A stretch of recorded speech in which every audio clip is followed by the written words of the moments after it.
Deep beneath London's glittering streets, where shadows dance in forgotten corridors and time stands still, a fortress of titanium and concrete guards Britain's darkest secrets. For 2 centuries, its vault has swallowed millions in diamonds, gold, and blood money, an ironclad temple that even master thieves dared not challenge. The world's elite called it invincible, unbreakable, a modern-day Fort Knox buried in the belly of London's Diamond District. But on one fateful Easter weekend, this impenetrable stronghold would face its greatest test, and its walls would finally whisper they were wrong. Easter weekend, 2015. While London slept, 6 men gathered in the shadows. Their hands weathered by time, their backs bent with age, their breath heavy with the weight of what they were about to attempt. The youngest was pushing 60, the oldest peering over the edge of 80. In a world of high-tech heist and young criminals, these grandfathers were about to shatter every assumption about what makes a master thief. Hatton Garden, the beating heart of Britain's diamond trade. 300 jewelry businesses, thousands of CCTV cameras, and one vulnerable point that nobody saw coming. Nobody except them. These men, with their walking sticks and hearing aids, carried something more valuable than any diamond: decades of criminal expertise, patience born from years behind bars, and a secret that would crack open one of the most secure vaults in Europe. What happened next would become legend.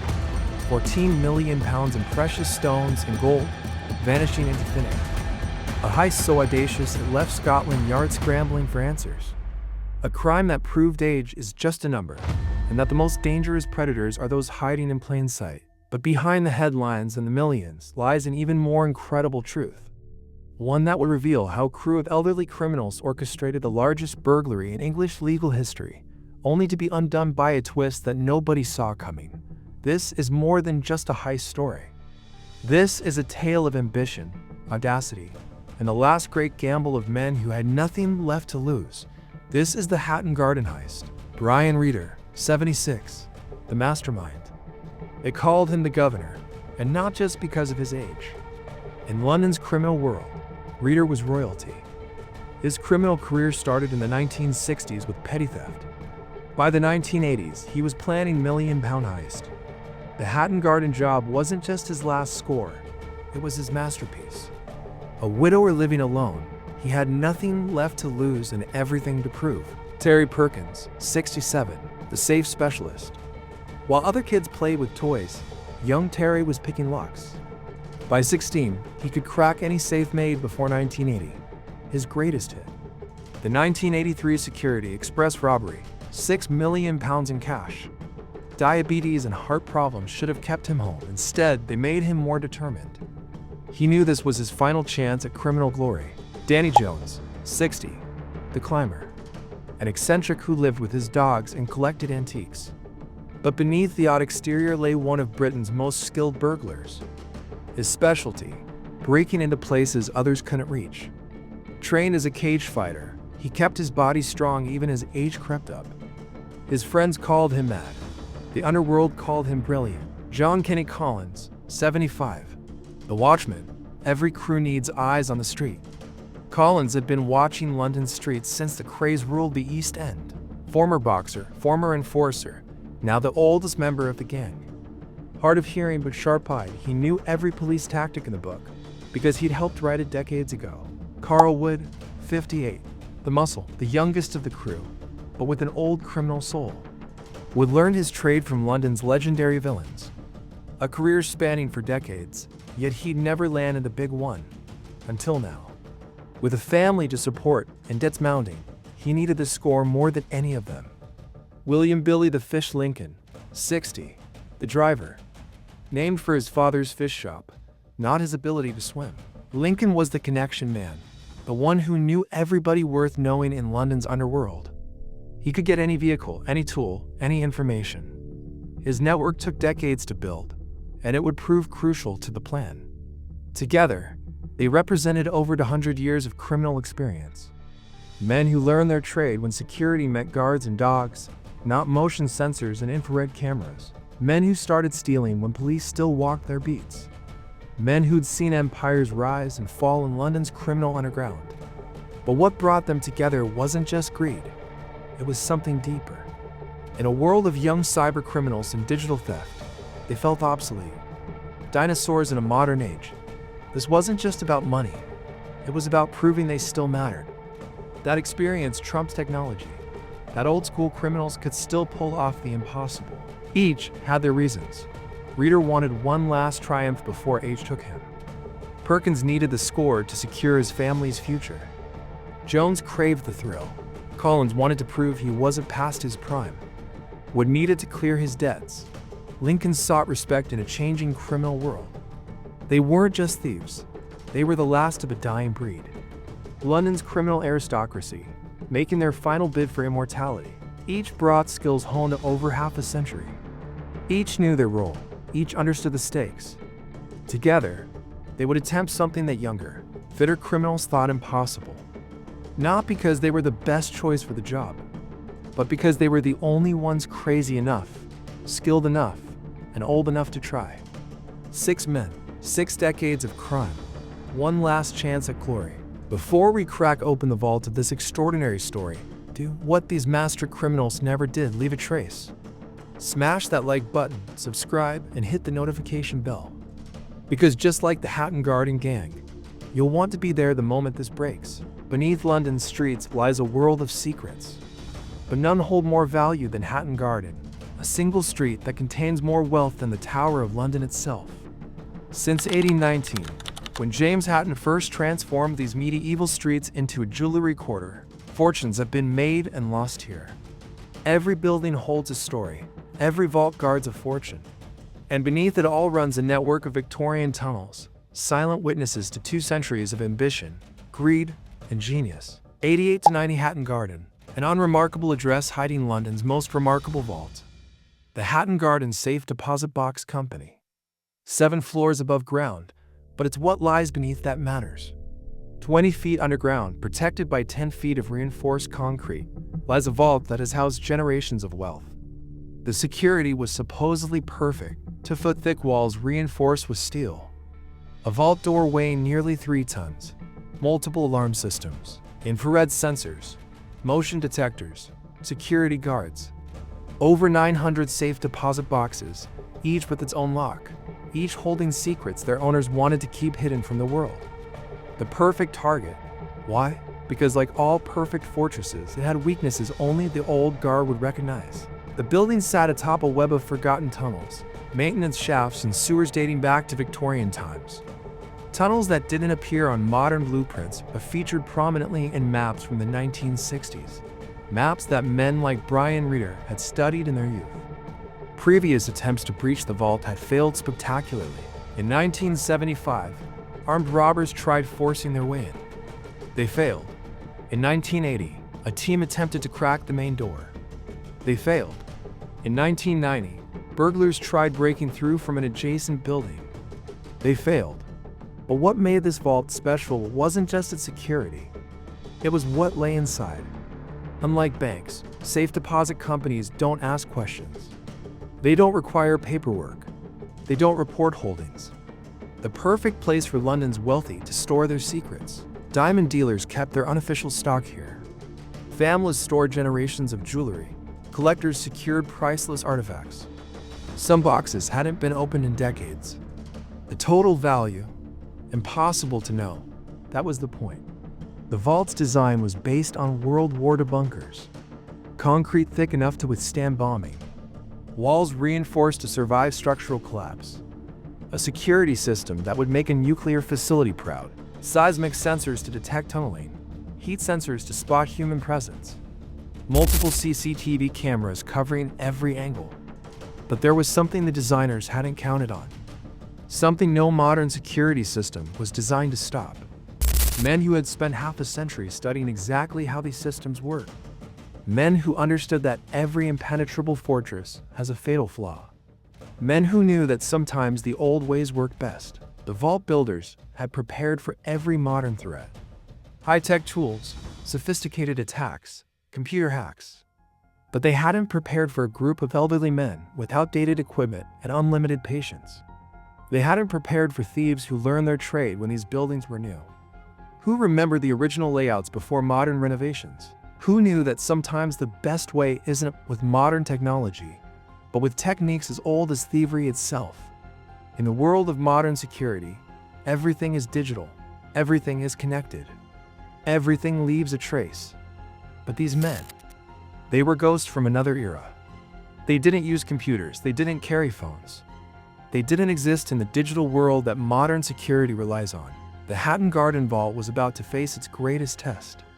Not from sophisticated criminals with modern tools, but from old men with old skills and nothing left to lose. A vault designed to be impenetrable, a security system designed to be unbeatable. A target considered impossible, perfect, until it met the one thing more dangerous than modern technology: old-school experience with nothing left to lose. Every perfect crime starts with a perfect plan. But planning the Hatton Garden heist wasn't like plotting a modern bank robbery. This was old school.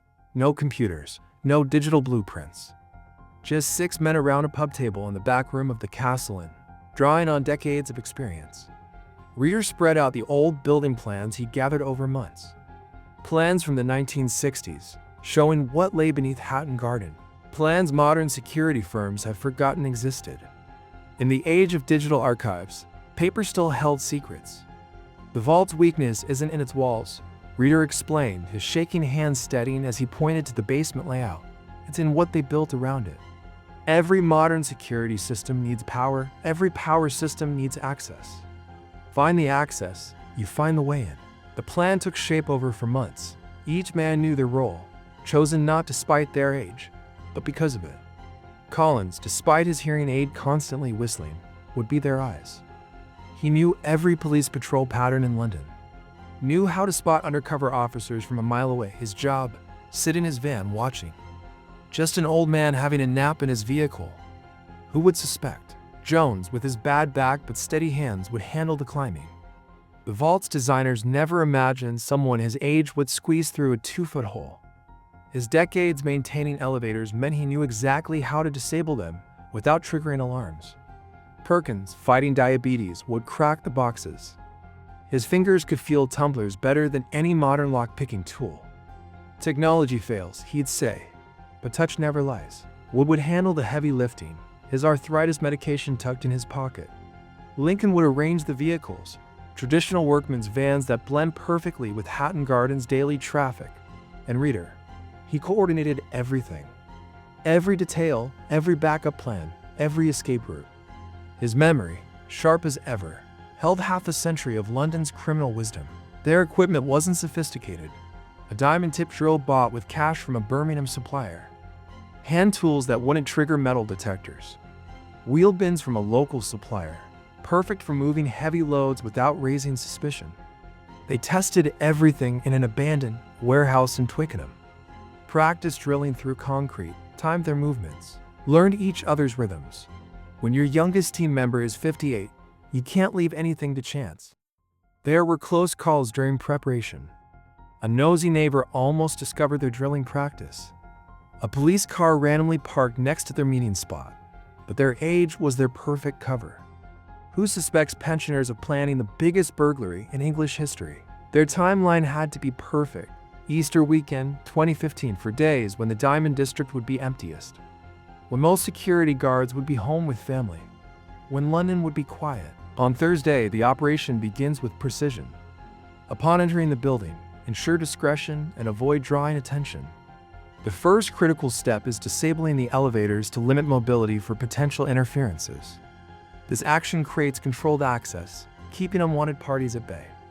Once this is complete, proceed to set up and begin the drilling process. Ensure the equipment operates quietly and efficiently to avoid detection, as this sets the foundation for the success of the operation.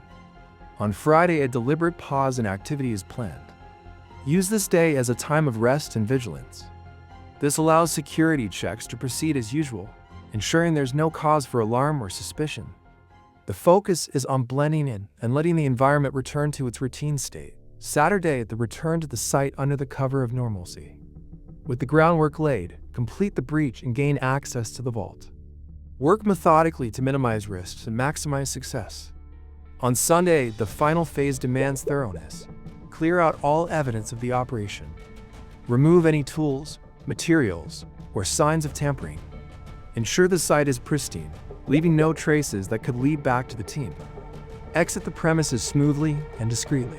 Each man memorized his part. No phones, no written plans. Nothing digital, nothing traceable, just 6 old minds holding every detail. They chose their meeting spots carefully. The Castle Inn, the Apprentice Pub, the William Wallace. Old man's pubs where no one looks twice at pensioners sharing a pint. Where CCTV cameras were ancient and easily avoided. Every step was calculated, every movement planned. They knew which streets had blind spots in their camera coverage. Knowledge from heists decades ago that still held true. Knew which parking spots would be empty on a holiday weekend. Knew how to appear invisible in plain sight. But their greatest advantage was something no security system could counter: patience. The patience of men who've spent more time in prison than most people spend in school.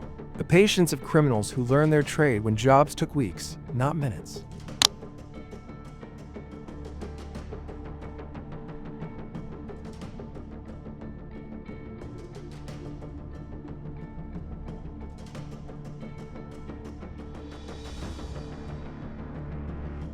Remember, he said, his voice carrying the weight of 50 years in the game, we're not trying to be faster than their security. We're not trying to be more high-tech. We're going to do this the old way. The quiet way, the patient way. In a world of smash and grab raids and cyber theft, they were about to remind London that sometimes the old ways work best. The plan was set. The tools were ready. Easter weekend was coming. It was time for one last job. Just like these master planners knew every detail mattered, you won't want to miss a single moment of what happens next. Make your own perfect plan. Hit subscribe, ring that notification bell, and leave your mark with a like. Because in this game, timing is everything, and just like our crew of expert thieves, you'll want to be there the moment it all goes down. Thursday, April 2nd, 2015, at 8:21 p.m. A white van pulls up to 88 to 90 Hatton Garden. No squealing tires, no masks. Just a group of workmen arriving for what looks like routine maintenance. In a street full of security cameras, sometimes the boldest disguise is no disguise at all. Reader leads them in. His hands shake as he works the lock, not from nerves, but arthritis. 40 years ago, he could crack it in seconds. Now it takes almost a minute, but in a neighborhood used to lay working jewelers, who notices another group entering a building. Inside, they move with practiced precision. Jones heads straight for the elevator control room. 5 decades of working with machinery tells him exactly which wires to cut. The elevator grinds to a halt between floors, their perfect alibi if anyone checks the building. Just another Easter weekend breakdown. At 9:15 p.m., 3 flights down, they reach their target. The vault door isn't their goal. That's what everyone else would try. Reader's crew has different plans. The fire escape stairwell, that's their way in. Behind its walls lies their weakness, the vault's power conduit. Perkins sets up the drill. It's heavy industrial-grade diamond tip. Cost them £3,500 cash. No receipts, no traces. But his hands aren't as strong as they used to be. Wood steps in to help, his own joints creaking with the effort. At 10:30 p.m., the drilling begins. The noise is deafening in the confined space, thus fills the air. They take turns. None of them can handle the vibration for more than 20 minutes at a time. Age has its limits. Outside, Colin sits in his van, thermos of tea in hand. Just another old man catching a nap in his vehicle. His hearing aid is turned up to maximum. His eyes scan the street with the patience of a man who's been doing this since the Beatles were still together.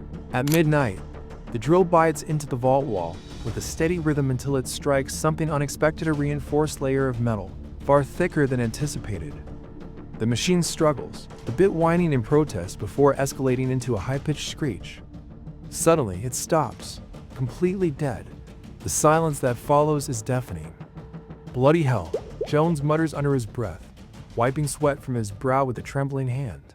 His frustration is palpable. They've reinforced it. All eyes fall on the impenetrable barrier. Hours of painstaking effort have barely scratched the surface. The team realizes they're up against something far more advanced than they prepared for. The vault's first line of defense has held firm. At 2:15 a.m., Reader, the most seasoned of them all, makes the tough call. Pack it up, he orders quietly but firmly. Years in the game, have taught him a critical truth. Survival hinges on knowing when to cut your losses. The drill is ruined, their strength is waning, and pushing forward now would be suicide. With heavy hearts, the team gathers their equipment, leaving behind the stubborn vault wall that defeated them. But walking away doesn't mean giving up. They clean up meticulously, every speck of dust, every tool mark. In the modern age of forensics, they know better than to leave traces. Their aging bodies protest as they haul the equipment back up the stairs. At 3:45 a.m., the white van pulls away from Hatton Garden. To any observer, it looks like a long maintenance job finish. No one notices the disappointment in the van. No one sees the determination. Back at the castle inn, Reader gathers his crew. They're tired, frustrated, but not defeated. In their long careers, they've learned that failure is just the first step to success. "We know what we're up against now," Reader says, his voice carrying the weight of experience. "We know what went wrong, and we know how to fix it." The others nod. They've been here before. Every great job has its setbacks. Every perfect plan needs adjustment. "We come back Saturday," Reader continues. New drill, new approach, same target. In a world of quick scores and instant gratification, these men are from a different era. An era where patience meant survival, where setbacks were expected, where persistence meant everything. The first attempt had failed, but they had something better than success. They had knowledge. Knowledge of what went wrong. Knowledge of what needed to change. And they had something else. Something no modern security system could account for. They had nothing left to lose. Easter weekend was far from over. Saturday, April 4th, 2015, 10:18 p.m. The white van returns. This time, they're ready. New drill, new determination, same impossible target. Jones takes the lead, his hands steadier than Thursday. The first hole is their guide now. Every member of the crew is popped painkillers. They'll pay for this tomorrow. But tonight, pain isn't an option. At 11:45 p.m., the drill bites deeper. Through concrete, through steel, through everything the vault's designers thought would stop them. The noise is torture, like a dentist drill amplified 100 times. But these men have waited too long to stop now. At midnight, "We're through." 3 simple words shatter the tension. The drill has succeeded, revealing a narrow opening in the concrete wall. Beyond it lies darkness, secrets, and the promise of unimaginable riches, millions in gold and diamonds. But the breach is small, barely 2 feet wide. They need someone agile. Jones steps forward. At 60, squeezing through the tight gap is no easy feat. His breath is labored, his muscles strain, and sweat drips from his brow, but he pushes through. Finally, he gasps, "I'm in." The vault is a time capsule. Rows of 996 safe deposit boxes line the walls, each a locked enigma holding treasures untold. At 1:30 a.m., the methodical cracking begins. They work in shifts, 2 men inside, 2 resting, 2 on watch. Years of experience guide their hands, teaching them which boxes hold the greatest promise, heavy ones, old ones, those untouched for decades. The rewards are staggering: gold bars, uncut diamonds, vintage jewelry. Each discovery brings both triumph and fatigue. Their aging bodies ache, but adrenaline keeps them moving. At 3:45 a.m., a sharp creak shatters the stillness. It comes from above, a sound so sudden and unnatural it sends a jolt of fear through the team. Tools are dropped mid-motion, breath held. Reader's hand shoots up, signaling for absolute silence. The room feels like a vacuum, every second stretching unbearably. Hearts race, not from exertion, but pure adrenaline. Eyes dart toward the ceiling, searching for signs of movement, listening for another sound. The seconds drag into minutes, each tick of the clock echoing in their minds. Finally, the tension breaks as the silence persists. Reader exhales quietly, nodding to continue, just the building settling. But the message is clear: this is no ordinary night. Every creak, every shadow could be their undoing. At 4:20 a.m., the pace picks up. Tools move with precision, fueled by decades of experience. 73 boxes now lie open, their secrets spilled into wheeled recycling bins. Gold bars gleam under the faint light, uncut diamonds sparkle, and stacks of cash form small towers of wealth. The bins, ordinary and unassuming, stand in stark contrast to the staggering contents they now hold. It's almost comical, millions in riches transported in the same carts used for local council rubbish collections. But there's no time for reflection. Exhaustion presses on every joint, every muscle. Sweat trickles, hands shake, but dawn is coming fast. At 5:15 a.m., Reader, ever the leader, knows the moment has come. Time to go, he says firmly, and the team responds without question. Years of discipline and survival instinct take over. They move methodically, scrubbing every surface, ensuring not a trace is left behind, no fingerprints, no DNA, no mistakes. Even in their weariness, they remember their craft. They've made it this far by being meticulous, and tonight will be no different. The bins are loaded, the tools packed, the site pristine. They've done this before, but never on this scale. At 6:10 a.m., the white van glides away, blending into the quiet London morning. Inside, 6 men sit in silence, their bodies slumped with exhaustion, but their minds racing. They replay every detail of the night, every risk taken, every treasure uncovered. The haul is nothing short of legendary. Gold bars worth millions. Bundles of cash crammed into duffel bags. Diamonds and jewelry, relics of London's wealthiest families. The total, £14 million. A score that dwarfs anything they've ever attempted a heist to enter the annals of criminal history. And yet, no one speaks. They know better. The night's work is only half the battle.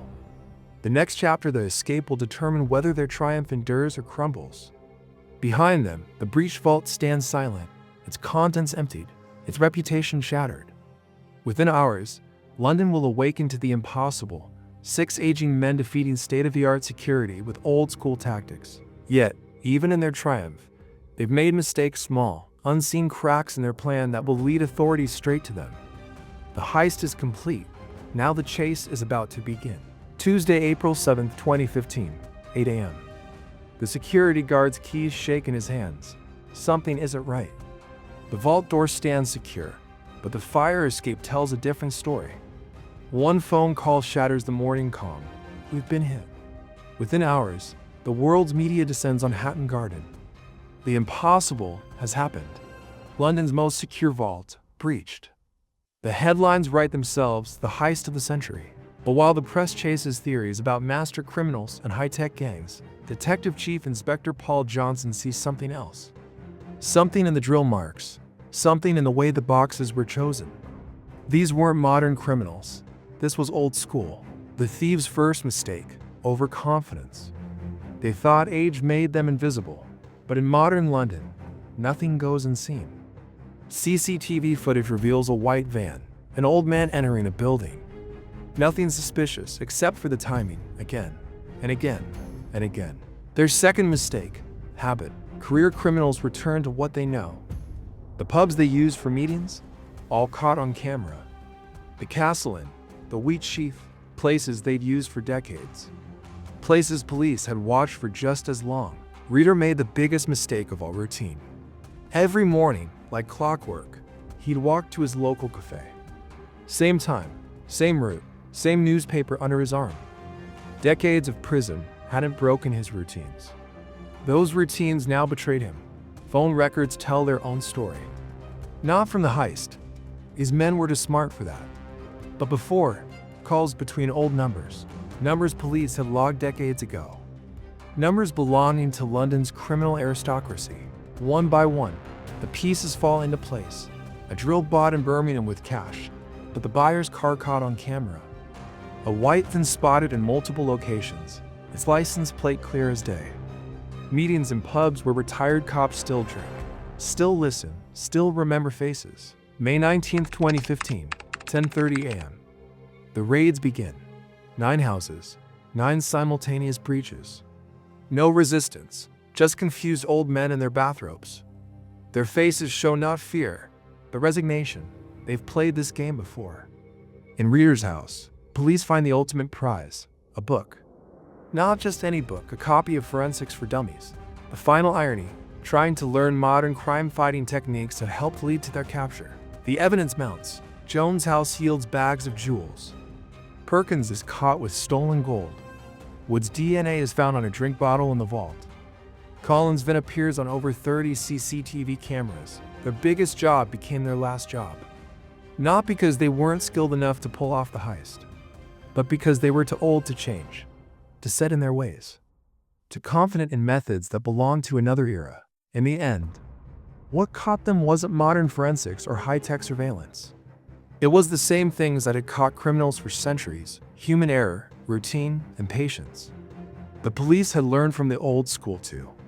They knew that every criminal, no matter how careful, leaves traces. These traces weren't in computers or phone records. They were in habits formed over 50 years of crime. One by one, they confess, not out of guilt, but out of pride. They want the world to know 6 old men had beaten the unbeatable vault, had pulled off the perfect crime, almost. The final tally, 7 men convicted, over 50 years in compound sentences. But most of the gold, diamonds, and cash, never found. Their last secret, their final victory. In the end, London's biggest burglary wasn't solved by modern police work alone. It was solved because even master criminals can't outrun time, can't change who they are, can't resist one last shot at glory. The Hatton Garden job became a legend, not just for its audacity or its takings, but because it proved something both beautiful and tragic. In a world of fingerprint scanners and DNA tests, sometimes the oldest methods work best. And sometimes they fail for the oldest reasons. March 9, 2016, Woolwich Crown Court. 7 men stand in the dock. Combined age for 189 years. Combined criminal experience over 2 centuries. Combined sentence 33 years. Brian Reeder, the mastermind, got 6 years, 3 months. Terry Perkins, 7 years. Danny Jones, 7 years. Carl Wood, 6 years. William Lincoln, 7 years. John Collins, 7 years. Their final performance in London's criminal theater ends not with a bang, but with quiet dignity. No protest, no appeals, just slight nods as justice catches up with them one last time. The judge's words echo through the courtroom. This was the largest burglary in English legal history. The loss of money and jewelry was far from the worst of it. You stole people's inheritance, their memories, their security. But the Hatton Garden heist changed more than just its victims' lives. It changed British security forever. Every vault in London underwent review. Every safety deposit center upgraded their systems. The message was clear: if 6 elderly men could crack the uncrackable, anyone could. Yet something else changed too. Something in the way Britain saw crime itself. In an age of cyber theft and digital fraud, these men proved that old-school criminals could still shock the world. They became folk heroes of sorts, the last of London's gentlemen thieves. Their story spawned books, movies, documentaries. People were fascinated not just by what they stole, but by who they were. The final mystery remains: £10 million in gold, diamonds, and cash, still missing. Hidden somewhere in London's sprawling expanse. Some say it's buried in suburban gardens. Others claim it's sealed in other safety deposit boxes. The ultimate retirement fund waiting to be claimed. Perkins died in prison in 2015, taking his secrets to the grave. Reeder, released early due to ill health, never spoke about the missing millions. One by one, the crew fell silent, keeping faith with the old code. No talking, no telling, no deals. Their legacy lives on into worlds down in the criminal world. They proved that experience trumps technology, that patience beats power, that sometimes the old ways work best. In the security world, they exposed how vulnerable even the strongest systems are to human ingenuity. No vault is truly impenetrable. No security is truly perfect. Today, 8890 Hatton Garden stands quiet.